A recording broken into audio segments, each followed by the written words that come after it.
I am from Wuhan, and I heard a lot about COVID-19 and Wuhan over the past 100 days. But did people really listen? The most important thing is information.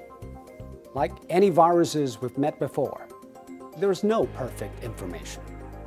When one breaks out, people are confused. How bad is it? What should we do? And what if we do nothing? That is what happened in Wuhan in early January. But the signs became clear very soon. It was a new virus. It spread to humans, and it could spread fast. I assumed the idea of doing nothing to get herd immunity also crossed minds, because that will minimize the economic impact and social disruption. But what about the toll on lives? How many people have to die to have social immunity? And China has a large population. That means even a small fatality rate of 1% from 1.5 billion would account for a lot of people. Chinese policymakers soon realized we could not wait, and we needed to do something, big and quick. We went back to the basics: testing, isolation, and contact tracing. But that proved to be challenging. If you have enough testing kits and trace contacts thoroughly, you don't need to isolate everybody. That is what Singapore and South Korea did. But in the beginning of the outbreak, Wuhan did not have enough testing kits and could not trace everybody. So the Chinese did the extreme. Wuhan was locked down. People stayed at home. The lives of millions were disrupted, and the economy came to a halt. A month later, the epidemic was under control. But unfortunately, the rest of the world did not pay attention. One major reason is human nature. We don't see threats until it is in our faces. Despite warnings from WHO, Europe and America still imagined that the virus was not their problem. In this age of political polarization, it is very easy to fall for simple sound bites that sound familiar. But the real world is not simple. Neither is it familiar. It is also a policy problem. Politicians and even some scientists were still arguing about the nature of the threat. Is it a super flu or a cataclysmic pandemic, or is it something in between? I guess they were blind to blow-by-blow accounts of Wuhan doctors fighting fatigue and desperation. The mortality rate is not big, but big enough to think again about everything. COVID-19 is an equalizer. Did China do everything right? No. There is a lot that needs to be revisited, refined, and even reformed.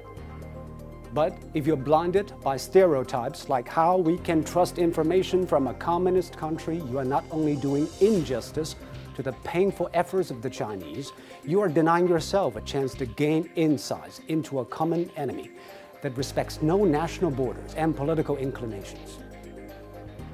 Let us not be provincial here. Some of the ideas and practices might not apply elsewhere, but it won't hurt to listen. Isolation means isolation. It needs compliance from the people. China underwent a period in which the government moved infected patients and even their close contacts from their homes and put them in strict quarantine.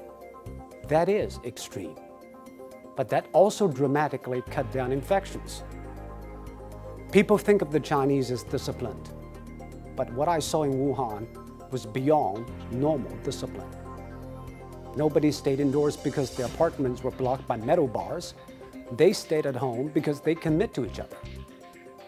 In general, the lockdown in China was much more severe. Of course, the debate about individual rights and public health will go on. But when the house is about to burn down, we don't argue about our bath time.